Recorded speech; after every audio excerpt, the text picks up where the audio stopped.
परात्पर अखिलेश्वर परब्रह्म परम कृपालु अकारण करुणा वरुणालय भगवान श्री बालकृष्ण एवं उनके ही वांगमय स्वरूप, उनके ही वांगमय विग्रह श्रीमद् भागवत महापुराण को कोट से प्रणाम। इस श्रीमद् भागवत साप्ताहिक इस ज्ञान यज्ञ में आवाहित विराजमान समस्त देवी देवताओं को मैं इस पवित्र व्यासपीठ से कोट से प्रणाम करता हूँ। हमारे इस ग्राम खिरिया एवं क्षेत्र में और इस गांव में विराजमान सभी देवी देवताओं को माँ खेरमाई मैया, खेरापति, क्षेत्रपाल देव, ग्राम देव, कलकल निनादनी, पतित पावनी माँ नर्मदा, भूत भावन देवादिदेव भगवान महादेव, जगत जननी आदिशक्ति भगवती माँ दुर्गा के चरणों में मैं कोट से प्रणाम करता हूँ। मंच पर विराजमान मंचासीन परम पूज्य श्रद्धेय गुरुदेव श्री त्यागी जी महाराज को मैं इस पवित्र व्यासपीठ से उनका वंदन करता हूँ, उन्हें नमन करता हूँ। पूजन का कार्य संभाल रहे हमारे विप्रगणों का, आचार्य वृंदों का, जो सतत अहिर्निश श्रीमद् भागवत के उस मूल स्वरूप का पाठ कर रहे हैं, ऐसे आचार्य गणों का मैं स्वागत अभिनंदन करता हूँ। सामवेद प्रणीत गंधर्व स्वरूप संगीत में साथ दे रहे हमारे संगीतज्ञ बंधुओं का स्वागत है, अभिनंदन है। और हमारे इस गांव क्रिया से एवं आसपास के ग्रामीण अंचलों से, गांव से पधारे सभी भक्तगणों का, शिव स्वरूप पुरुष वृंदों का, भक्ति शक्ति स्वरूपा मातृशक्ति का, आप सभी का मैं इस पवित्र व्यासपीठ से स्वागत अभिनंदन करता हूँ। एवं जो इस श्रीमद् भागवत की परम पावन ज्ञान यज्ञ में एक श्रेष्ठ संकल्प को लेकर परीक्षित स्वरूप 7 दिन तक अहिर्निश श्रीमद् भागवत की ऐसी परम पावन अमृतमयी कथा को श्रवण कर रहे हैं, ऐसे परीक्षित स्वरूप हमारे यजमान वृंद, यजमान जोड़े का मैं इस पवित्र व्यासपीठ से उनका अभिनंदन, उनका स्वागत करता हूँ। और आइए आज के हम कथा प्रसंगों में चलते हैं।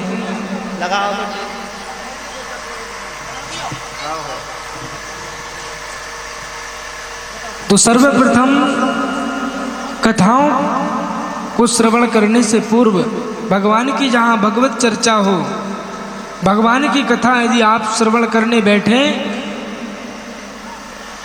तो अपने भगवान को, क्योंकि हमने बुलाया है अपने गांव में, और जब भगवान आए हैं, जब हमारे घर कोई आता है तो हम दरवाज़ा खोलते हैं ना, दरवाज़ा खोल देते हैं, खिड़कियाँ भी खोल देते हैं। तो ऐसे ही भगवान जब हमारे यहाँ पर आए हैं तो ये कान रूपी दरवाज़ा और ये आँख रूपी खिड़कियाँ, ये दोनों बिल्कुल खुला रखना, तभी भगवान आपके हृदय रूपी घर में बैठ पाएंगे और वहाँ विराजमान होंगे। इसलिए दोनों को बिल्कुल खोल के रखना और चित्त की वृत्तियों को, मन को, बुद्धि को एकदम बिल्कुल खाली कर देना।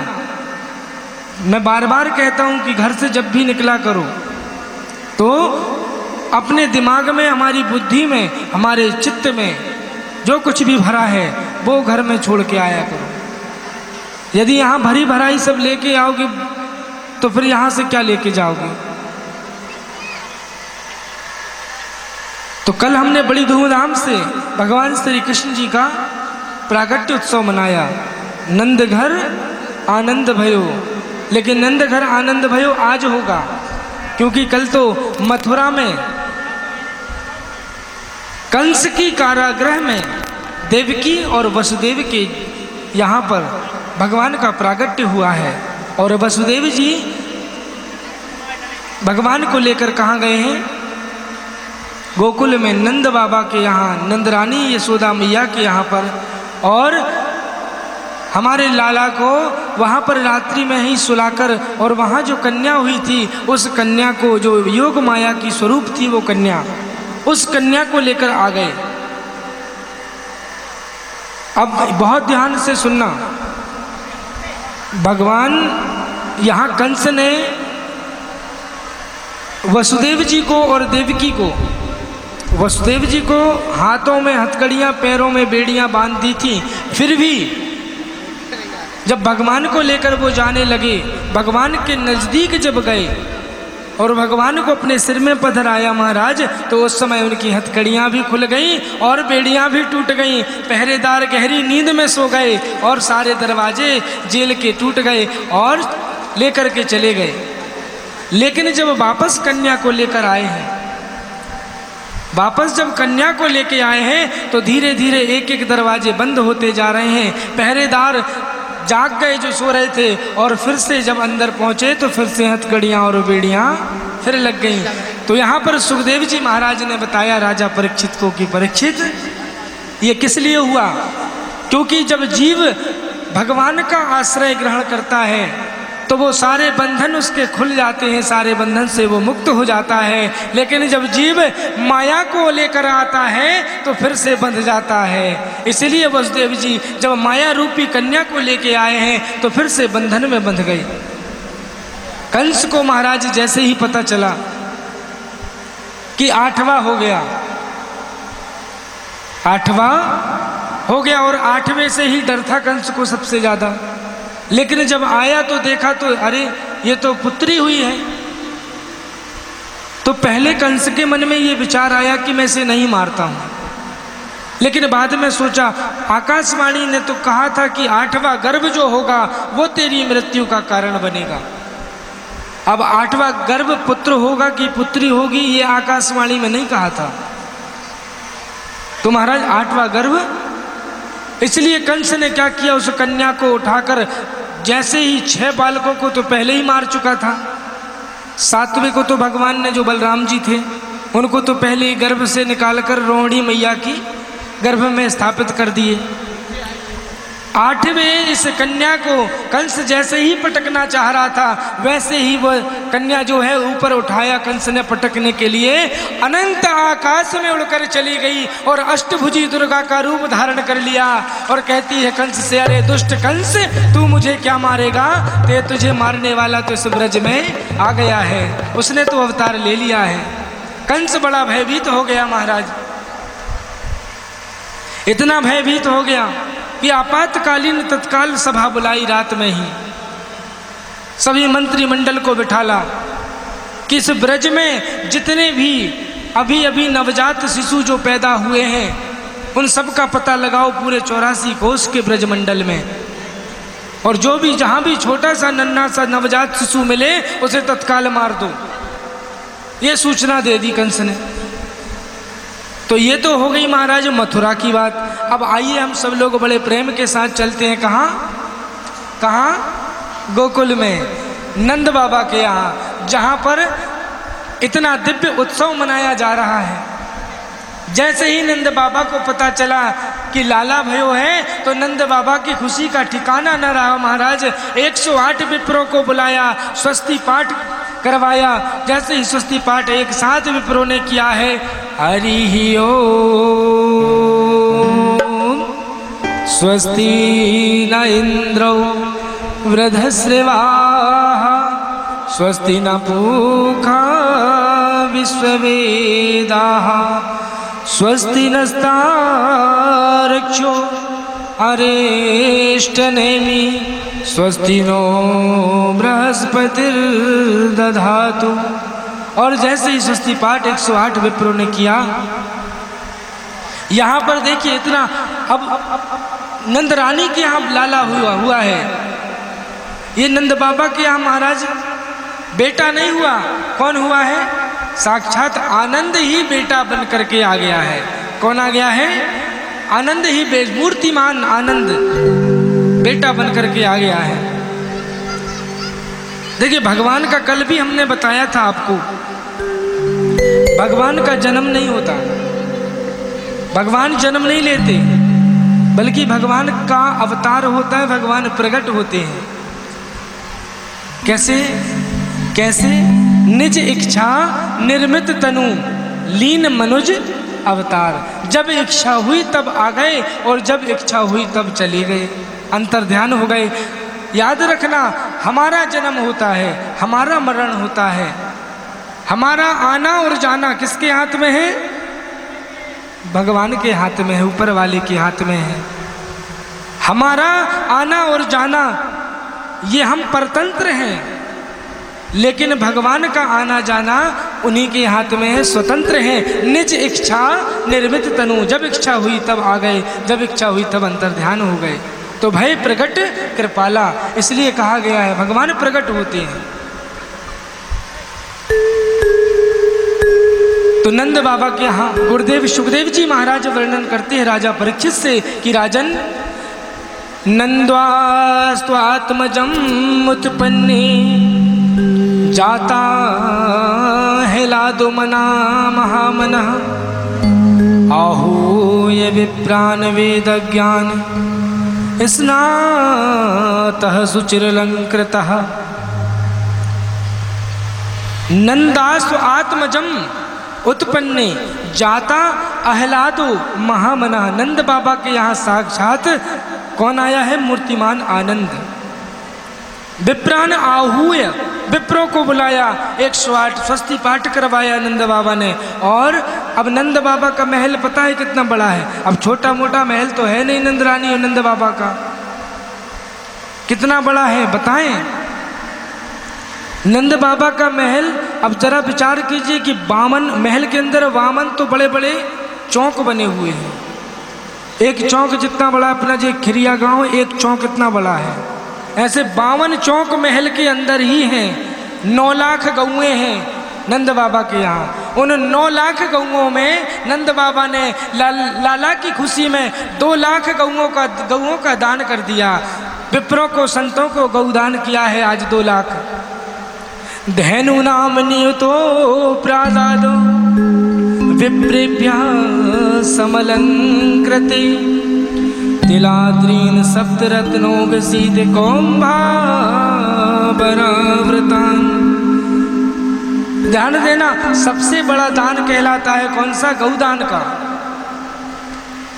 और प्राचीन भारत की अर्थव्यवस्था का मूल स्रोत क्या था? प्राचीन भारत की अर्थव्यवस्था जो चलती थी वो गौ माता पर आधारित थी। और भगवान जब अवतार लेते हैं, भगवान के अवतार लेने का प्रयोजन भी ये 4 कारण हैं। इन 4 लोगों के लिए भगवान आते हैं। कौन कौन के लिए?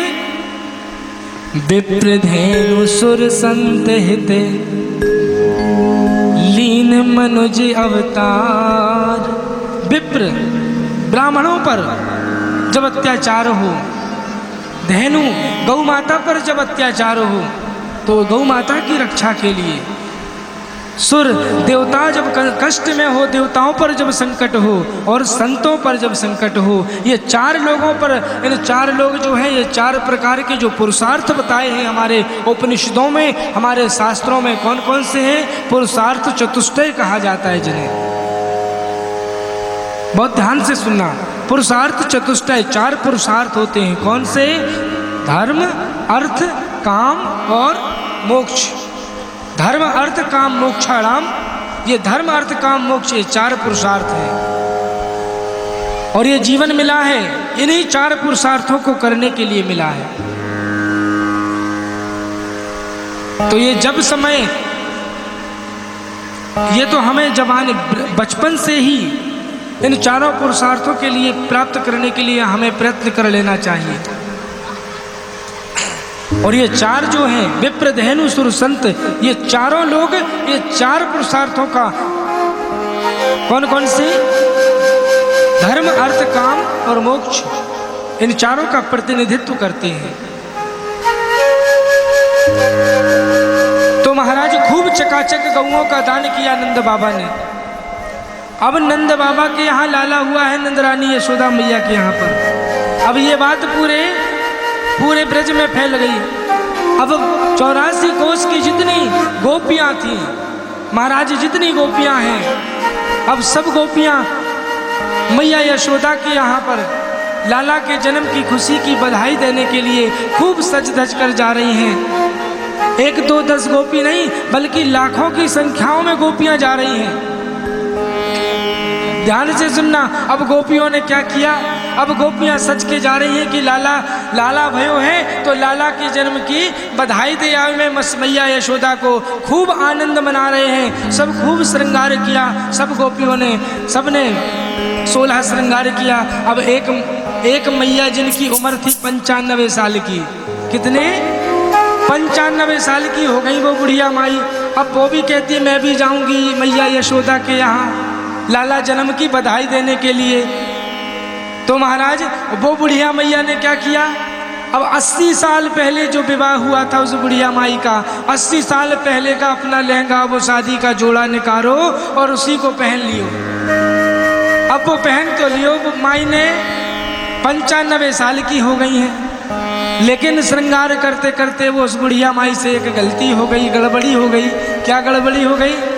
कहा महाराज गड़बड़ी ये हो गई कि वो श्रृंगार कर रही थी तो गलती यहाँ हो गई कि ओंठों में जो चीज़ लगानी थी वो आँखों में लगा ली और आँखों में लगाने वाली ओंठों में लगा ली और पहुँच गई मैया यशोदा के यहाँ बधाई देने के लिए। अब जैसे ही जा रही है तो वहाँ तो सारे ब्रजवासी सब आनंद से बड़ी बड़ी परात लेकर के आए हैं और उन परातों में क्या रखे हैं, माखन और मिश्री के इतने इतने बड़े गोले लड्डू जैसे ऐसे बना के रखे हैं और एक दूसरे को फेंक फेंक के मार रहे हैं और ताली सेवा के साथ क्या कहना है, नंद घरा नंद भयो,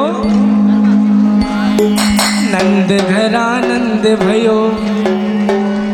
जोर से नंद बाबा के यहाँ जब यहाँ गोपियाँ इतना सज धज के जा रही हैं, वो 95 साल की बुढ़िया ऐसा सज के जा रही है, तो आप लोग कम से कम बैठ के ही अपने स्थान पे एक बार स्मरण कर लीजिए कि हम भी वृंदावन धाम में हैं और लाला के जन्म की खुशियाँ हम भी यहीं से मनाएंगे और यहीं उनका साक्षात दर्शन करेंगे।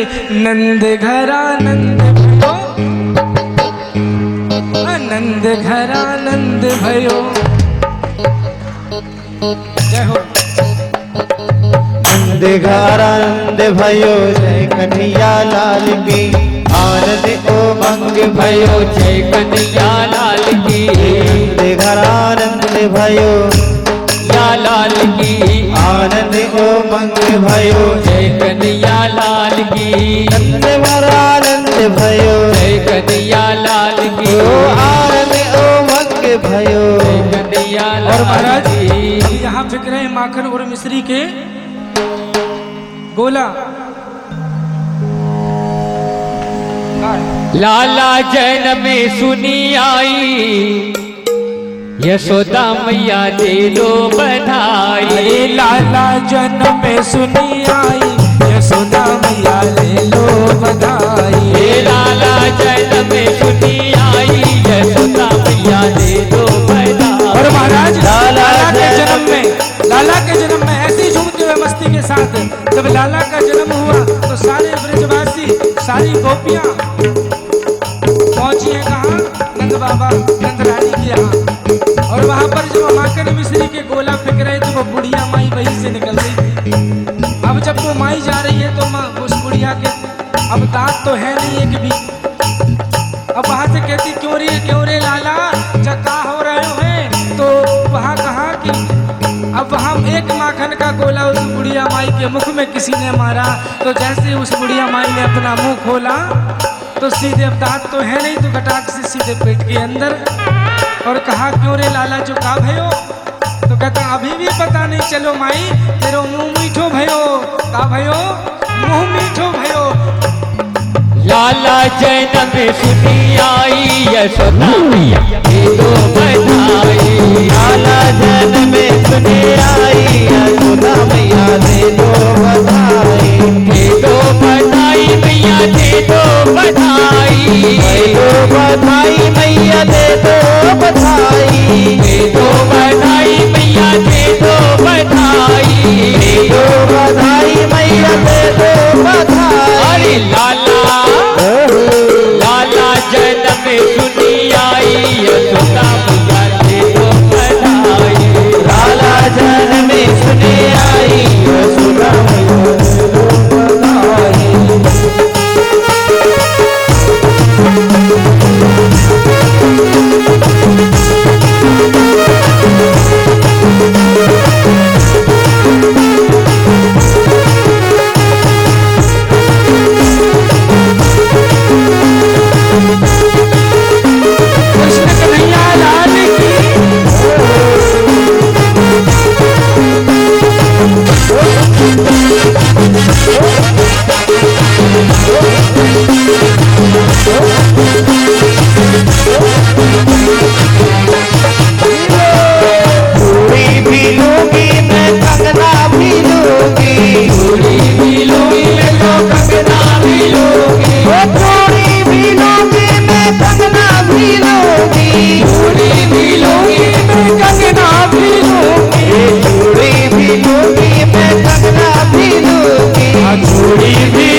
अंगूठी की मेरी अंगूठी से कर दे विदाई यशोदा मैया दे दे बधाई लाला ताली बजा दो मेरी राधे मैया दे दो बधाई ओ लाला जन्म में सुने आई यशोदा मैया दे दे बधाई लाला जन्म में सुने आई यशोदा मैया दे दो बधाई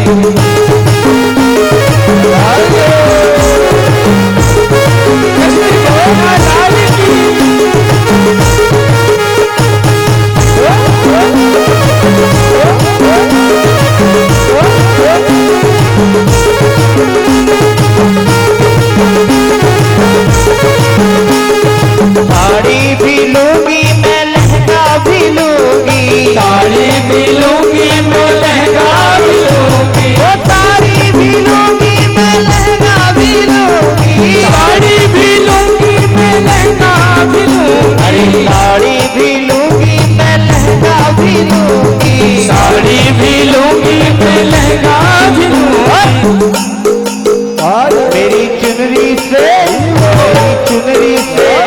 मेरी चुनरी से कर दे बधाई यशोदा मैया दे दे बधाई लाला जन्म में सुनी आई यशोदा मैया दे दो बधाई ओ लाला जन्म में सुनी आई यशोदा मैया दे दे बधाई ओ लाला जन्म में सुनी आई यशोदा मैया दे दो बधाई दे दे बधाई मैया दे दे बधाई दे दे बधाई मैया दे दे बधाई दे दे बधाई मैया दे दे बधाई दे दे बधाई मैया दे दे बधाई लाला जन्म में सुने आई यशोदा मैया दे दे बधाई लाला जन्म में सुने आई यशोदा मैया दे दे बधाई लाला जन्म में सुने आई यशोदा मैया दे दे बधाई लाला जन्म में सुने आई यशोदा मैया दे दे और सभी कहती है यशोदा मैया को क्या कि जग जग जी गहरी यशोदा मैया तेरो ललना हो जग जग जी गहरी यशोदा मैया तेरो ललना जग जग जी गहरी यशोदा मैया तेरो ललना जग जग जी गहरी यशोदा मैया तेरो ललना तेरो ललना री मैया तेरे छोना तेरो ललना री मैया तेरे छोना अरे तेरो ललना री मैया तेरे छोना तेरो ललना री मैया तेरे जग जग जी मेरी यशोदा मैया तेरो ललना मेरी यशोदा मैया जग जग जी मेरी यशोदा मैया तेरो ललना जग जग जी मेरी यशोदा मैया तेरो ललना जग जग जी मेरी यशोदा मैया तेरो ललना जग जग जी मेरी यशोदा मैया तेरो ललना। बोलिए कृष्ण कन्हैया लाल की जय हो बाल कृष्ण भगवान की जय जय श्री राधे श्याम। महाराज नंद बाबा के यहाँ इतना उत्सव मनाया जा रहा है, इतनी खुशियां मनाई जा रही हैं। 84 कोस में फैले सुब्रज मंडल से सभी गोपियां सज धज के आई हैं लाला के जन्म की बधाई देने के लिए और मैया यशोदा सबका स्वागत करते जा रही हैं। यहाँ नंद बाबा द्वार में खड़े हैं, सभी ब्रजवासियों को प्रेम से गले मिल रहे हैं। अब महाराज यहाँ पर कंस ने एक योजना जो बनाई कि जितने भी नवजात शिशु हुए हैं उन सब शिशुओं को मार डालो। भयभीत हो गया कंस, तो उसने एक आपातकालीन सभा बुलाई और ये निर्णय लिया। अब इधर महाराज तो उत्सव मनाया जा रहा है। अब जब उत्सव मनाया जा रहा था तो उस उत्सव में 6 महीने कब बीत गए पता है आपको? लाला के जन्म के, हमारे ठाकुर जी के जन्म का उत्सव जो मनाया गया ब्रज में वो 6 महीने मनाया गया और वो 6 महीने एक दिन के बराबर लग रहा है सारे ब्रजवासियों को, एक दिन के बराबर। अब उस उत्सव में, लाला जन्म के उस उत्सव में सभी सब कुछ भूल गए।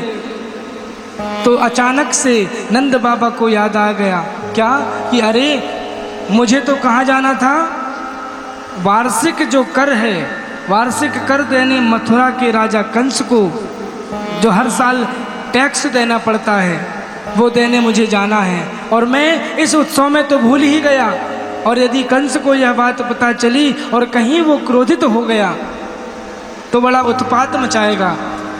तो नंद बाबा अपने ब्रजवासियों को बुलाता है, कहता है भैया आप लोग ऐसी उत्सव मनाना, मैं मथुरा तक जा रहा हूँ। और मथुरा में नंद बाबा कहते मैं पहुँच के कंस को वार्षिक कर दे के पुनः वापस आ जाऊँगा। अब सब ब्रजवासियों ने कह दिया बाबा तुम बड़े आराम से जाओ, यहाँ हम लोग हैं, लाला का हम खूब उत्सव मनाएंगे, खूब ध्यान रखेंगे। अब यहाँ नंद बाबा तो चल दिए महाराज मथुरा की तरफ। अब नंद बाबा मथुरा निकले तो मथुरा से कौन आ गई, लाला की मौसी। कौन? पूतना। कंस ने भेजा है, स्तन पर कालकूट विष लगा करके अनेक बालकों को हत्यारिन पूतना लोक बालघनी राक्षसी रुधिरासना।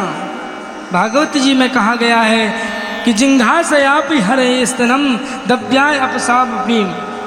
स्तनों पर कालकूट विष लगाकर पूतना अनेक बालकों की हत्या करते हुए, छोटे छोटे बालकों को मारते हुए और गोकुल में पहुंची। और जब नंद बाबा के महल पर देखा कि इतना दिव्य उत्सव मनाया जा रहा है तो पूतना ने क्या किया, बहुत ध्यान से सुनना। पूतना ने क्या किया, बहुत सुंदर स्त्री का वेश बना लिया। इतनी सुंदर बन गई महाराज, इतनी सुंदर स्त्री का रूप धारण कर लिया, पूरा 16 श्रृंगार करके अद्भुत सौंदर्य का एक रूप धारण करके पूतना इतना घूंघट लिए और महल में प्रवेश करती और सीधे कहाँ पहुँचती है, मैया यशोदा जहाँ पर अपने पालने में लाला को झूला झुला रही हैं, वहीं पर जाकर खड़ी हो जाती है। और वहाँ पर जाती है तो मैया यशोदा सोचती हैं कि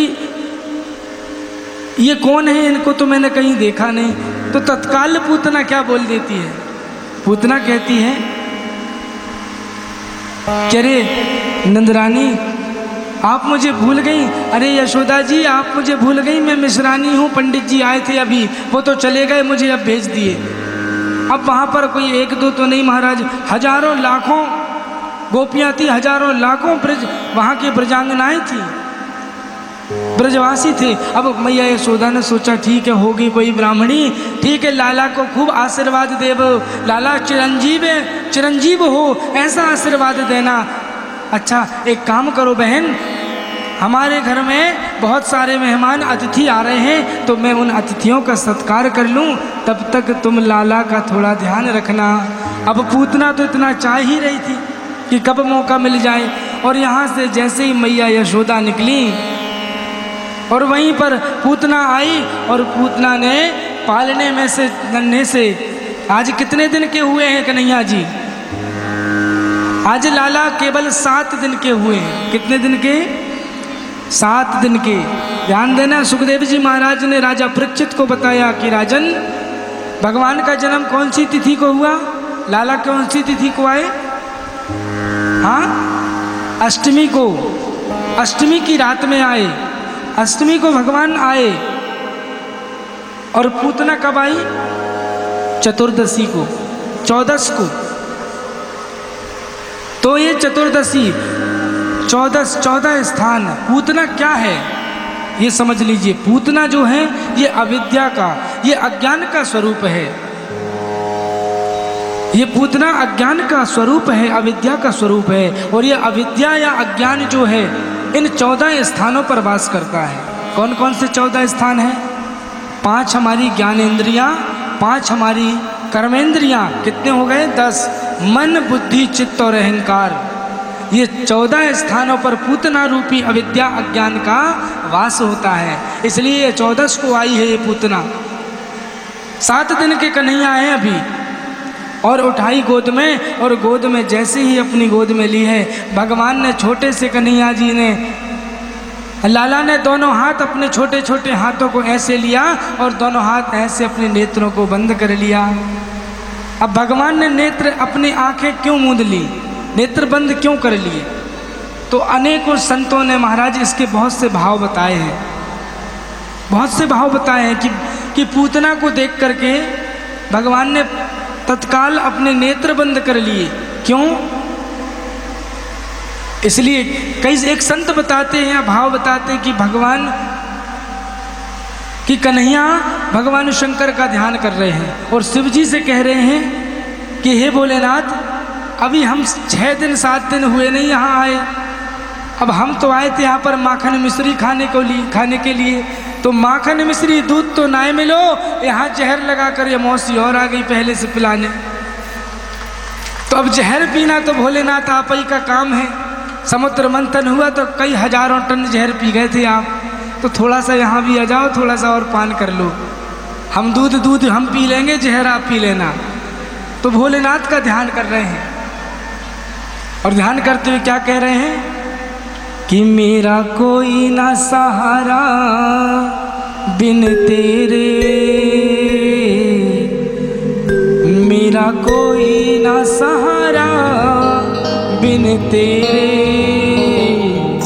ओ महाकाल गंगाधर मेरे, मेरा कोई ना सहारा बिन तेरे, महाकाल गंगाधर मेरे, ओ मेरा कोई ना सहारा बिन तेरे, महाकाल गंगाधर मेरे, मेरा कोई ना सहारा बिन तेरे, महाकाल गंगाधर मेरे। और क्या कहते हैं कन्हैया? भोले आ जाओ, भोले आ जाओ, भोले आ जाओ, भोले आ जाओ, भोले आ जाओ, भोले आ जाओ, भोले आ जाओ, भोले आ जाओ, भोले आ जाओ, भोले आ जाओ, भोले आ जाओ, भोले आ जाओ, हमें और न हमको तड़ पाओ, हमें और न हमें को तड़ पाओ, मेरा कोई ना सहारा बिन तेरे, महाकाल गंगाधर मेरा कोई ना सहारा बिन तेरे, महाकाल गंगाधर मेरे। बोले शंकर भगवान की।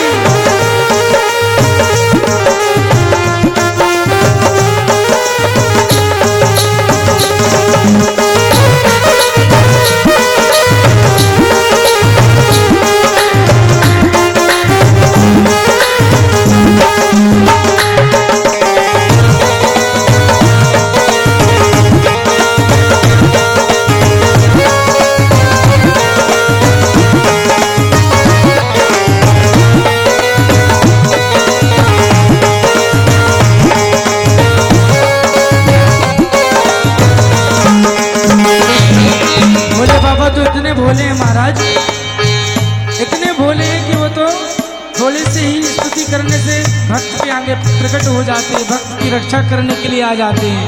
बड़े बड़े पापियों को भी जिन्होंने तार दिया है, वो धार कर दिया है। अरे भस्मासुर जैसे राक्षस से वरदान दे दिया, भस्मासुर उन्हीं की तरफ दौड़ा भस्म करने के लिए। तो ऐसे भोले हैं कि तूने लाखों पापी तारे हैं, तूने लाखों पापी तारे हैं, तूने लाखों पापी तारे हैं, तूने लाखों पापी तारे हैं, नहीं गुण और दोष बिचारे हैं, नहीं गुण और दोष बिचारे हैं, तूने लाखों पापी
शंकर भगवान की, जोर से बोले शंकर भगवान की।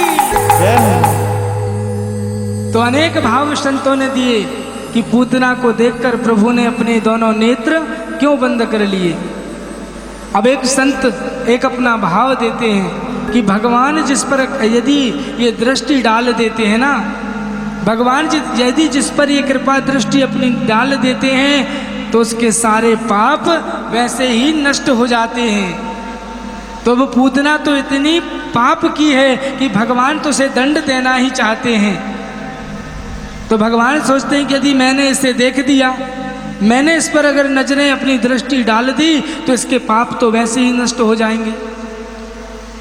इतने छोटे छोटे नवजात शिशुओं की इसने हत्या की है, छोटे छोटे बालकों को इसने मारा है, इसे सजा तो मिलनी चाहिए। अब महाराज देखिए, भगवान ऐसा नहीं है कि दृष्टि पापी पे भगवान दृष्टि नहीं डालते, लेकिन जीव जब जैसा है वैसा ही भगवान के सामने यदि जाता है तो भगवान उस पर दृष्टि जरूर डालते हैं। लेकिन भगवान के सामने यदि बनावटीपन दिखाओगे, क्योंकि उससे कुछ नहीं छिपा, वो सब जानता है कि तुम क्या हो। अब उसके सामने तुम क्या बताओगे, क्या बन के जाओगे, बनावटीपन कितना दिखाओगे। वो तुम्हारे सब कुछ जानता है कि तुम क्या हो, इसलिए तुम जैसे हो वैसे ही भगवान के सामने पहुंच जाओ। भगवान ने ऐसा नहीं कि पूतना को देख के, पूतना राक्षसी थी और पूतना को देख के नेत्र बंद कर लिए। तो पूतना राक्षसी थी तो रावण भी तो राक्षस था, कंस भी तो राक्षस था। तो कंस को और रावण को देखकर भगवान ने आंख बंद क्यों नहीं की महाराज, उन पर भी तो दृष्टि डाली। तो सुखदेव जी महाराज कहते हैं कि जो कंस और रावण हैं, यहाँ पर ध्यान देना, ये अपने ही स्वरूप में गए थे भगवान के सामने, इन्होंने अपने रूप को नहीं छिपाया। ये जैसे थे, रावण जैसा था वैसा ही युद्ध करने पहुंच गया, कंस जैसा था वैसा ही युद्ध करने के लिए पहुंचा है ललकार की युद्ध भूमि में। इसलिए भगवान ने सामने से और उन्हें दृष्टि देख करके और युद्ध किया। लेकिन यहाँ पूतना रूप बदल कर गई है, एक सुंदर रूप धारण किया है, राक्षसी का रूप त्याग कर दूसरे रूप बदल कर गई है, इसलिए भगवान देखना नहीं चाहती। और मुझे लगता है यही एक भाव है कि भगवान ने अपने दोनों नेत्र बंद किए हैं। अब भगवान भोलेनाथ से ध्यान करते हैं और कहते हैं कि प्रभु आप विष का पान कर लेना, मैं दूध पी लूँगा। अब जैसे ही स्तनपान कराने के लिए पूतना ने लाला को गोद में लिया और स्तनपान कराने लगी, उसी समय महाराज भगवान ने सबसे पहले स्तनों में लगे हुए जहर को, उस विष को पिया।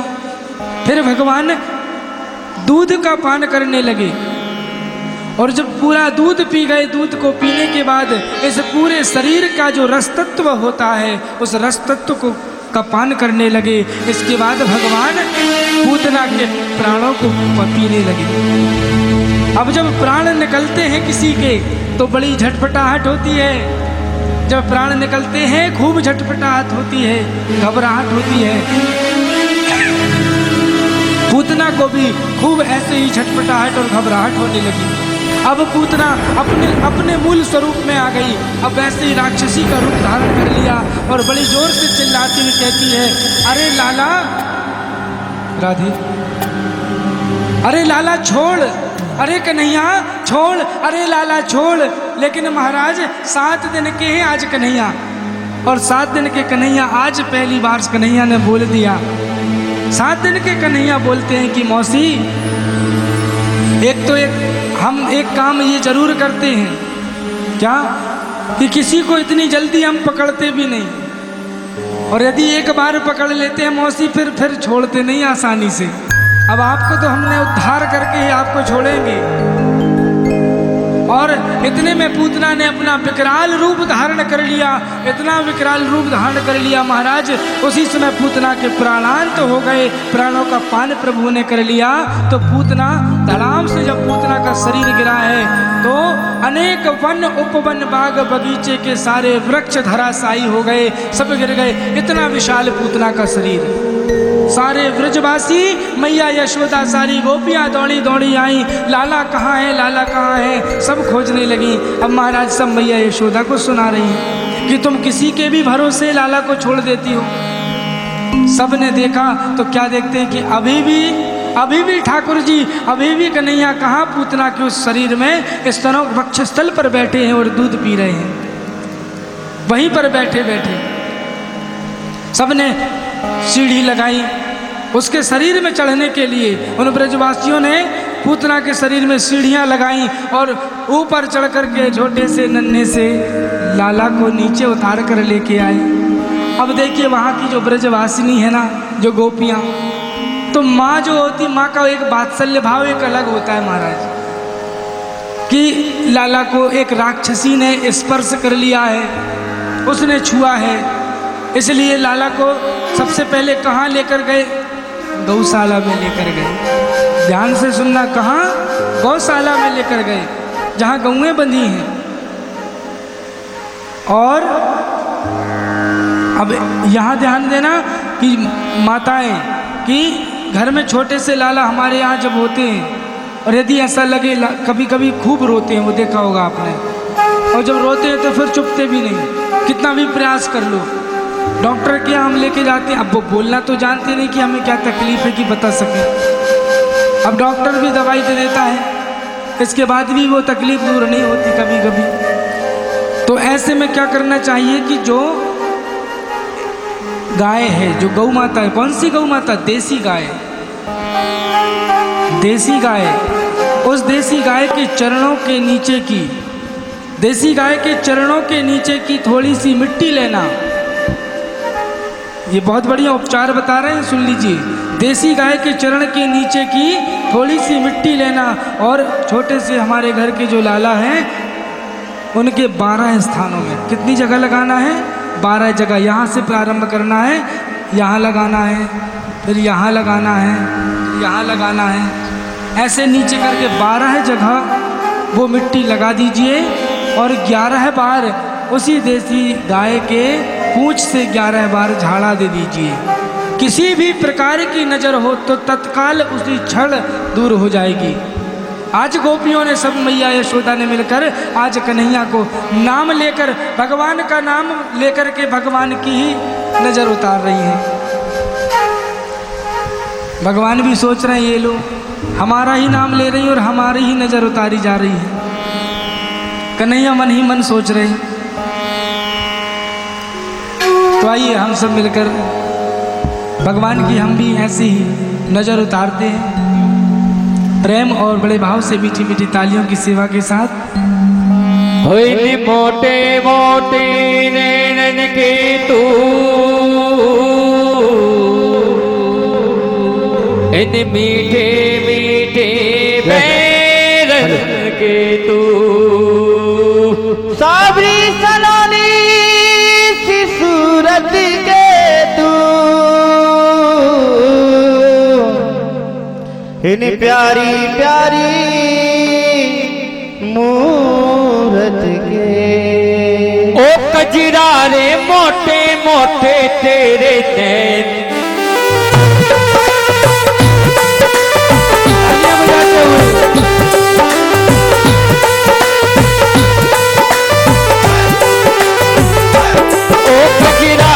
मोटे तेरे नैन, ओ नजर ना लग जाए, हाय हाय हाय, नजर ना लग जाए, नजर ना लग जाए, हाय हाय हाय। ओ भागे बिहारी कजरारे मोटे मोटे तेरे, ओ नजर ना लग जाए, हाय हाय हाय, नजर ना लग जाए, नजर ना लग जाए। नजर मारने कन्हैया की बाके बिहारी लाल की।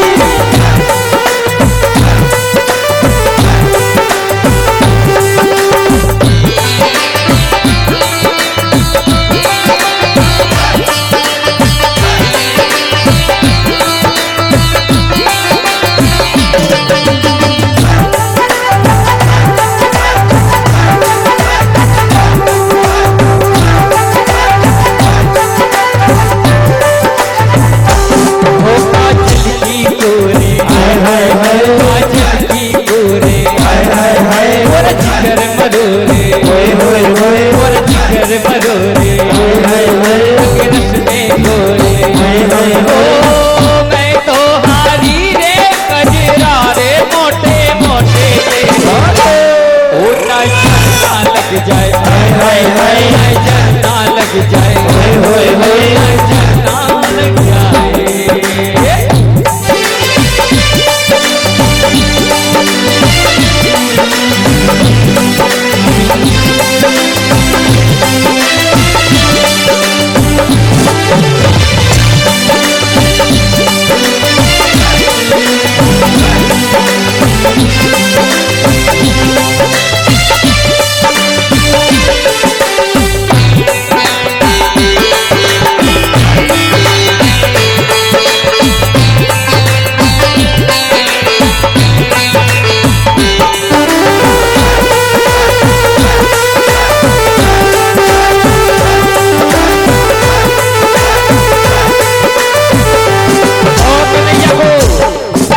नजर लगती है कैसी लगती है आंखों का काजल हाय हाय हाय आंखों का काजल हाय हाय हाय होठों की मुस्कान हाय हाय हाय होठों की मुस्कान होय होय होय तेरी चाल है तेरी हाय हाय हाय तेरी रीत है तेरी होय होय हो मैं तो हारी रे कजरा रे मोटे मोटे तेरे होता चलना लग जाए हाय हाय हाय चलना लग जाए और कन्हैया की नजर बताते तभी ताली बजाती है अरे दौड़ राई मारो नजरे उतारो दौड़ राई मारो अगर कहीं अपने ग्राम में या गांव में कहीं भी अगर कोई बालक को या बालिका को नजर लग जाती है तो आप सभी को मालूम कैसे उतारना है।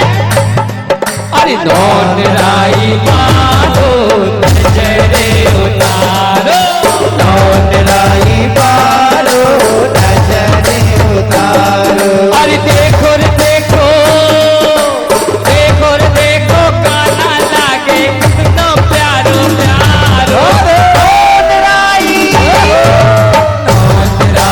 मारो नजरे उतारो दौड़ राई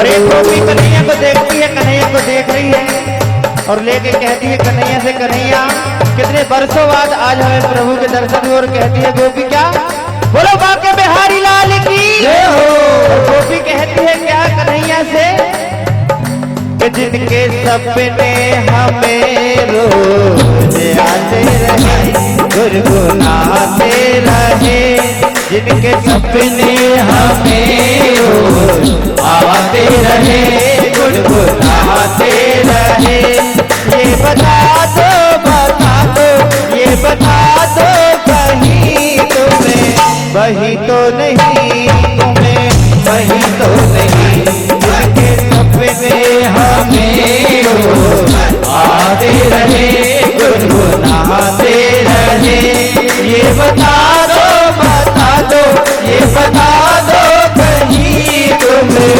वही तो नहीं वही तो नहीं। फिर दूसरी गोपी ने कन्हैया को लिया अपनी गोदी में बोले वाह क्या बात है कन्हैया की तो नजर मैं उतारूं और कहती है गोपी क्या ताकि रहते तुझको साजी सवेरे ताकि रहते तुझको साजी सवेरे नैना में बसिया जैसे नैने ये तेरे नैना में बसिया जैसे नैने ये तेरे नैना में बसिया जैसे नैने ये तेरे मेरे मस्त मस्त को मेरे दिल का ले गए चैन मेरे मस्त ले गए चैन तेरे मस्त मस्त को तेरे मस्त मस्त को मेरे दिल का ले गए चैन तेरे मस्त मस्त को मेरे दिल का ले गए चैन ओ तो सुनैना तो सुनैना तो सुनैना तो सुनैना तो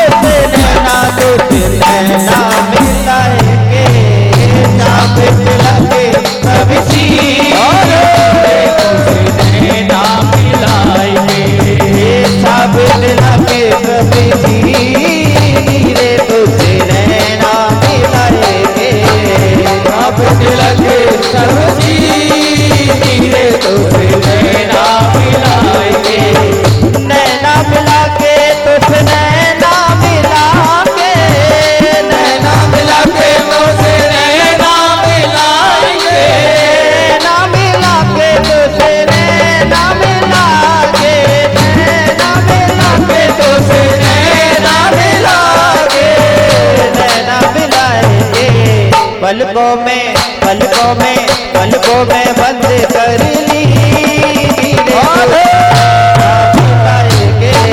छाप तिलक सब्जी धीरे से लहरा मिलाएंगे।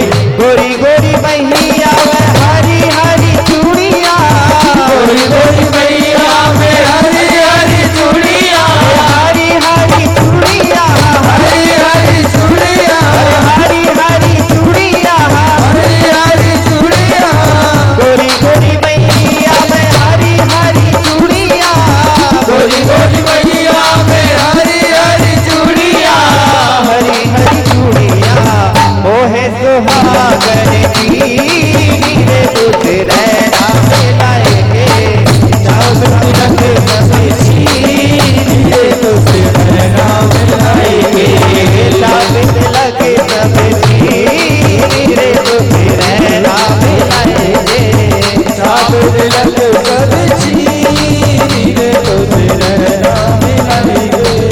तेरी छिटी गाहे दोनों नैनों में कजरा तिरछी निगाहें दोनों नैनों में गजरा बाल है तिहारी जैसे सावन के पतरा बाल है तिहारे जैसे सावन के गजरा बालों में छाए ये काले घुंघराले ऐना झरना लगता है होए होए